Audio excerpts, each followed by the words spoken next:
Welcome students. In this part, I'm going to discuss modern concept of structure of atom. And for the modern concept of structure of atom, there were two developments. First development was the dual nature of matter. And this dual nature of matter was firstly given in 1924 by a scientist G. Brownie. As initially, for the light or for photon, initially Einstein has suggested that light can behave as wave as well as particle. And due to this, he suggested that the light has a dual character because it acts as wave as well as particle. So, on the same way, in 1924, scientist G. Broglie proposed that the matter, like the light radiation, should also exhibit dual behavior. That is, matter can also exhibit both particle and the wave-like properties. So from here, as a photon has a momentum as well as a wavelength, as a photon of light has a momentum as well as a wavelength. Similarly, the matter or some other materialistic objects like electron should also have momentum as well as wavelength. So according to de Broglie, the wavelength associated with a particle of mass m and having some velocity and which is moving with some velocity v, he gave a relation between wavelength and the mass and velocity. So according to him, the relation was wavelength is equal h by mv, or it will be equal to h by p also, where this lambda is the wavelength associated with particle moving, a particle having mass m, and v is the velocity of that particle which is moving, and from here the p is the momentum of the particle, and momentum is the multiplication of mass and the velocity, and h is the Planck's constant. So the waves associated, and he also gave that the waves associated with the material particles are called matter waves or the de Broglie waves as well. Now, de Broglie justifies the dual nature of matter by putting some experiments. First of all, he justified the particle nature of matter. Like matter exhibits particle nature. So how they exhibit particle nature? What he do? Electron exhibited characteristics of particle.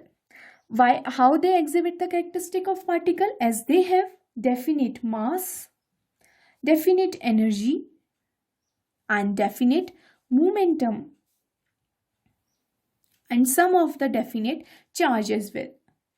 Then only the electrons or the matter can exhibit as a particle like nature. So when an electron, he did an experiment when an electron strike on the zinc sulfide screen. When an electron strike on zinc sulfide screen, what he observed on striking of an electron in a zinc sulfide screen, he observed that electron produces a spot of light on that screen. Electron produces a spot of light on that screen, and that spot of light, that spot of light was a sparking. It was sparking, and due to the sparking nature of that spot of light, he suggested that the electron behave as a particle nature. And similarly, he also gave the electron behaves as a wave nature as well. So how an electron behaves like a wave? He again an experiment is done to prove that the electron or the matter behaves like wave as well. So the experiment which was done by Davison and German, what they do, they just strike the they just incident some electrons to the nickel crystal plate. And as some of the electrons were coming from the tungsten filament, Some electron were coming from tungsten filament and they were just stuck on nickel crystal. And what they observe after striking on the nickel crystal, what they observe, the electron will get deflected in the form of wave. Electron get deflected in the form of rate and some of the diffraction line were observed. और कुछ diffraction lines observe हुई, और जब कुछ diffraction lines observe हुई, वो diffraction lines का जो वेवलेंथ था it is quite similar with the wavelength of the X rays. जो एक्स रेज इलेक्ट्रोमैग्नेटिक रेडिएशन की हेल्प से हमें प्रोवाइड हुए थे, इन डिफ्रैक्शन रिंग्स का भी वेवलेंथ इन एक्स रेज के ही क्वाइट सिमिलर था. So the similarity of these two patterns indicated that the electrons behaves like X-rays, and since X-rays have wave character, therefore electron will also have wave character. So this was the justification of the dual nature of matter. Now let's do the derivation of de Broglie equation. So the derivation of de Broglie relationship according to Planck, the photon of light having energy E, which is associated with a wave of frequency nu. Planck gave a relation between the energy and the frequency of the light. So according to Planck, E is equal to h nu, and according to Einstein as well, the relation between mass and energy, Einstein gave a relation between mass and energy. So according to Einstein, E is equal to mc square.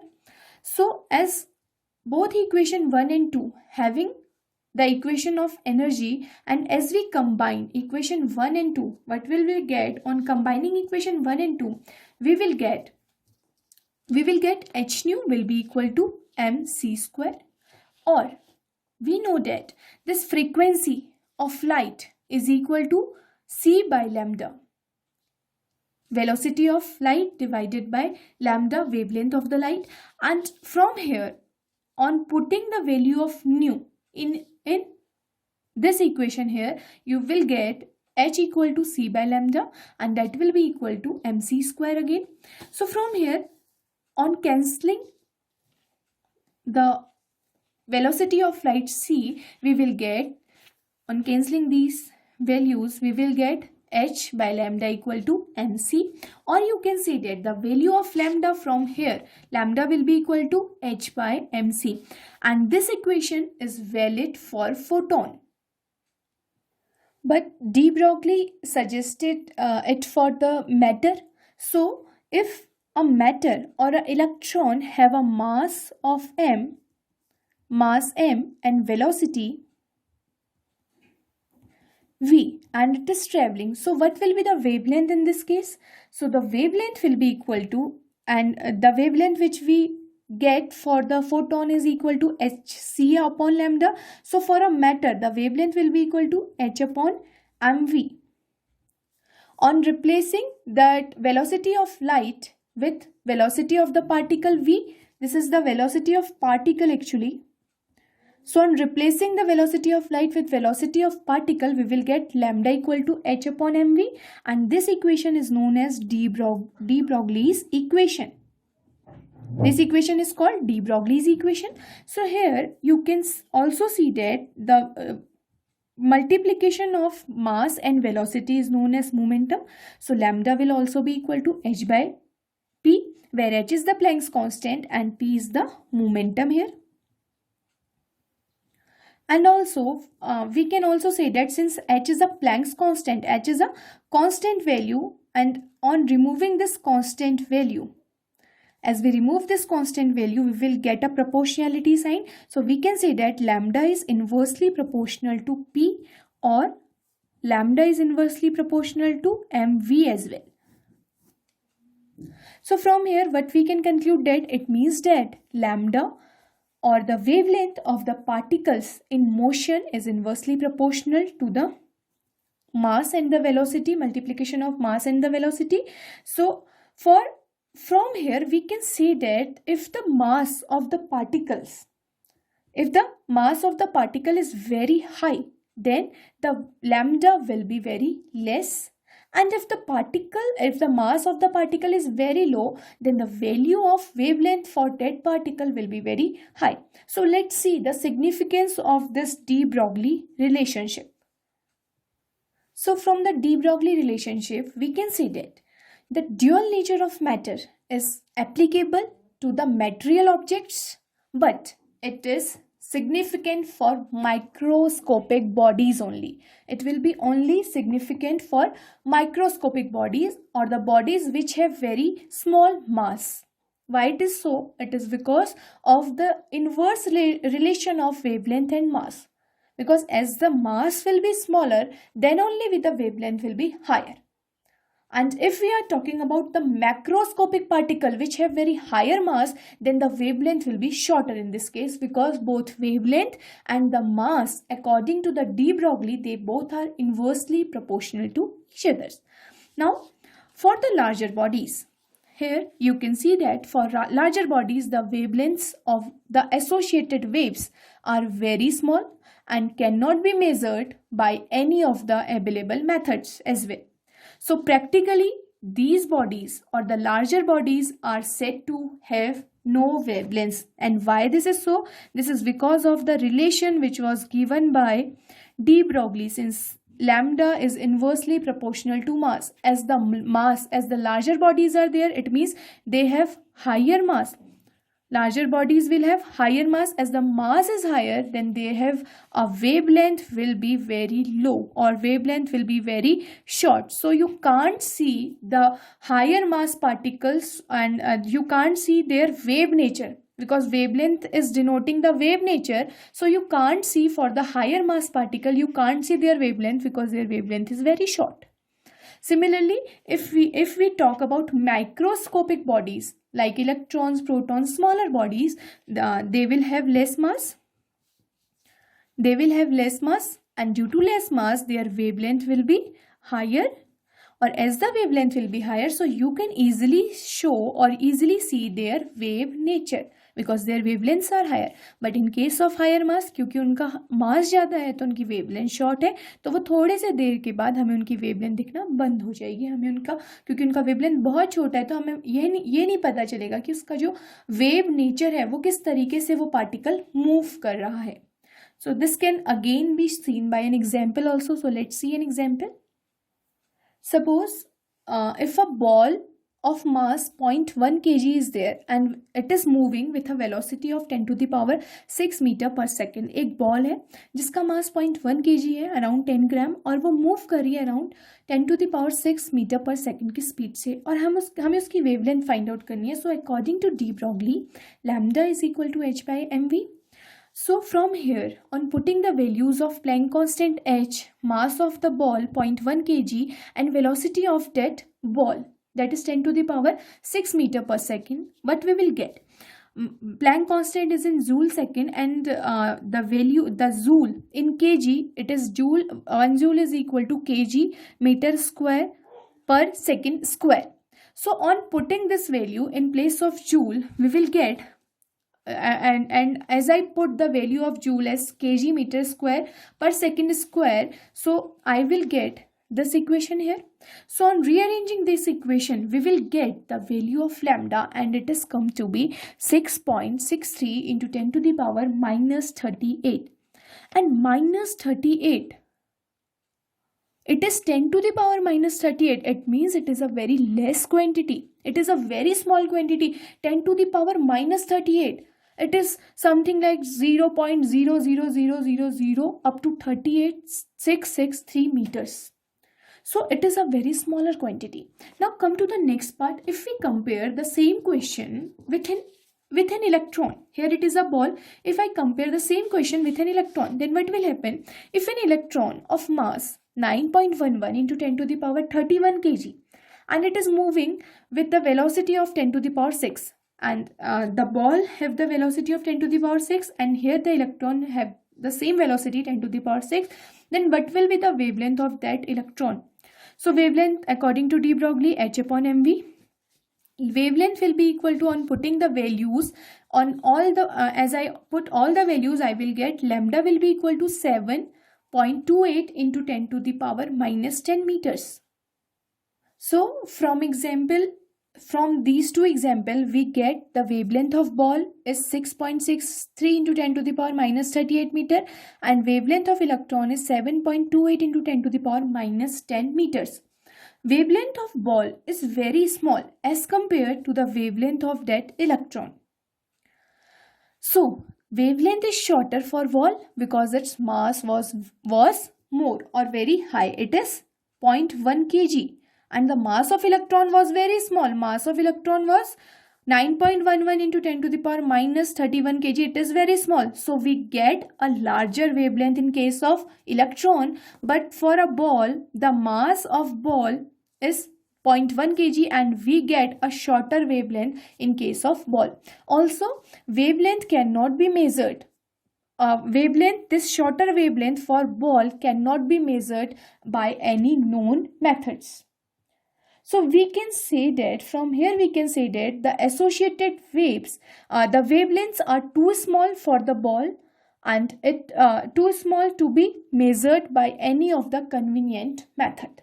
So from here we can conclude that the de Broglie equation is applicable for the microscopic bodies only, which have a smaller mass. The de Broglie equation can only be applicable for such type of bodies in which we can easily find their wavelength.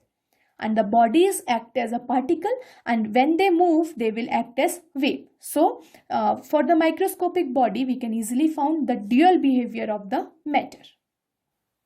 Now, let's do some question. Two particles A and B are in a motion, and if the wavelength associated with the particle A is given, it is 5 into 10 to the power minus 8 meter. So calculate the wavelength of particle B if its momentum is half of A. You have to calculate the wavelength for particle B, and given is wavelength for A, it is given it is 5 into 10 to the power minus 8 meters. You have to calculate wavelength for B, particle B. Now what will happen according to de Broglie? According to de Broglie equation, we know that lambda is equal to h upon momentum, and for particle A, what will be the wavelength? It is lambda A equal to h is a Planck constant and divided by momentum of particle A. Similarly, for particle B, lambda B will be equal to h upon momentum of particle B. Now, in the question, it is given that the momentum of particle B is half of the momentum of particle A. So, what is the relation? What is given in the question? It is given that momentum of particle B, which is PB, it is equal to the half of the momentum of particle A. It is given here in the question. So, as we have given in the question, the momentum of B is half of momentum of A. Now putting the value of momentum of B in this equation, so we will get lambda B will be equal to h upon 1 by 2 of momentum of A, or on rearranging it we will get 2h upon PA, momentum of A. So this will be equation 2 and this will be equation 1. Now on combining equation 1 and 2, what will we get? We will get from equation 1 and 2. From these two equations 1 and 2, we will get, on dividing equation 1 by equation 2, lambda A by lambda B. What we will get? We will get here h by PA. It is in equation 1. It will be divided by, as you divide it by equation 2, 2h by PA.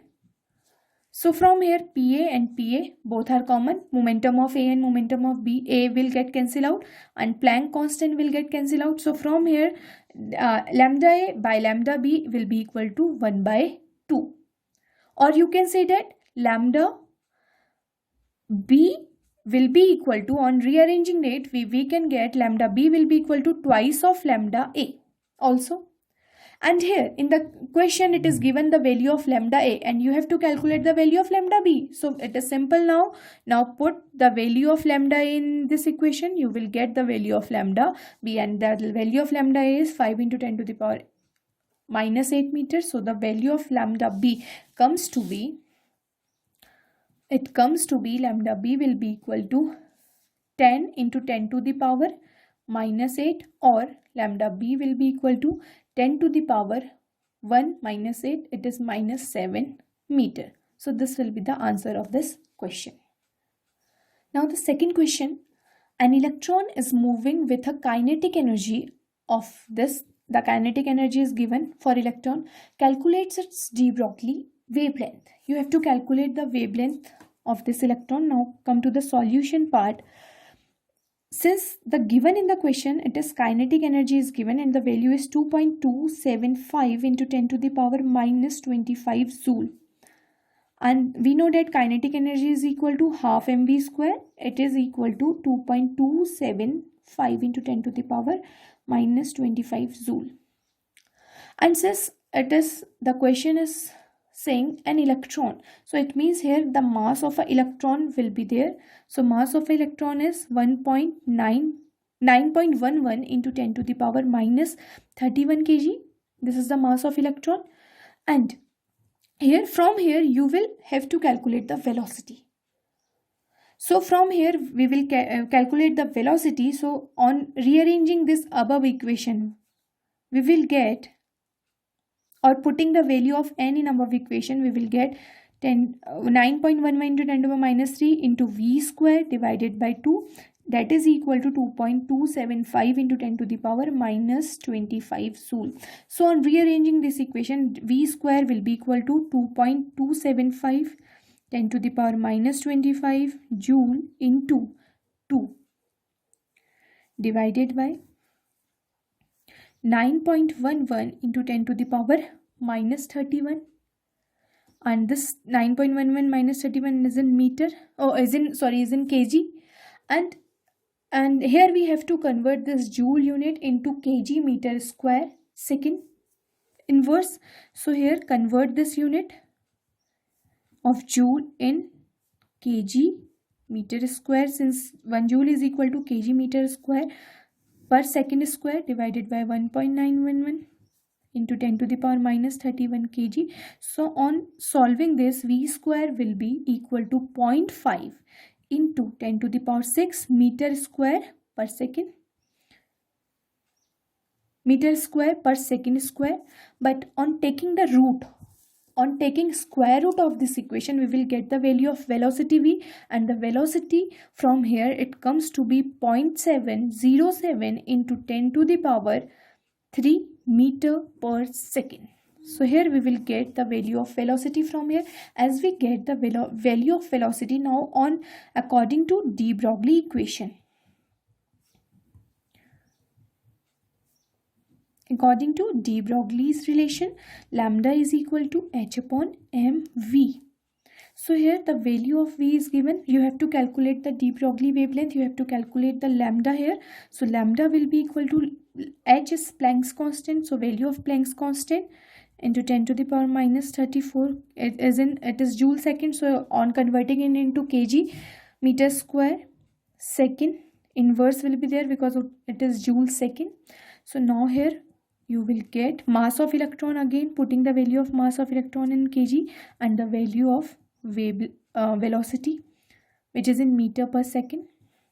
Now on solving this equation, we will get the value of lambda, and it comes to be 1.026 into 10 to the power minus 6 meter. So this will be the velocity of de Broglie wavelength whose kinetic energy is 2.275 into 10 to the power minus 25 joule. So that's all for today. Now I have some practice questions for you. Do these questions. So here these are some practice questions for you. Question first, calculate the ratio between the wavelength of an electron and the photon if the proton if the proton is moving with half the velocity of the electron, and given mass of electron, mass of proton. These two values are given. Question second, calculate the momentum of a particle which has a de Broglie wavelength of 0.1 nanometer. You have to calculate momentum here. And question number third, the mass of an electron is given 9.1 into 10 to the power minus 31 kg. If its kinetic energy is 3 into 10 to the power minus 25 joule, calculates its wavelength. So do these questions and we will meet with our next topic in our next video. So keep watching. Thank you.